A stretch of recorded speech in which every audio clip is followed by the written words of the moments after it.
Mahabharatam part 41 ఏంటంటే కాండవ దహనం. అంటే ఒకరోజు అర్జునుడు శ్రీకృష్ణుడితో కలిసి యుధిష్ఠిరుని అనుమతితో పెద్ద సేవక బృందంతో యమునా తీరానికి వెళ్ళాడు.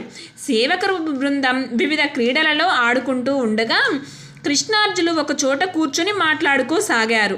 అప్పుడు సాల వృక్షంలా బంగారపు రంగులో ఉన్న ఒక బ్రాహ్మణుడు వచ్చాడు. పసుపు రంగు గడ్డంతో తామరాకుల లాంటి కళ్ళతో ఉన్నాడు. కృష్ణార్జులు ఆయనకు సాదరంగా ఆహ్వానించారు.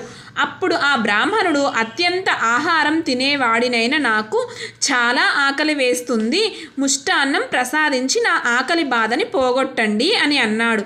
కృష్ణార్జులు అతనికి ముష్టాన్నం భోజనం పెడతామని వాగ్దానం చేశారు. అందుకు అతను, నేను అగ్నిదేవుడను, నాకు సామాన్య ఆహారం పనికిరాదు, నేను ఈ కాండవం వనమును భక్షించాలి, నాకు అజీత్రి రోగానికి ఈ వనంలో దివ్య ఔషధ మూలికలే విరుగుడు కాబట్టి కాండవన భోజనమే నాకు కావలసింది. కానీ నేను ఎన్నిసార్లు ప్రయత్నించినా విఫలమైంది.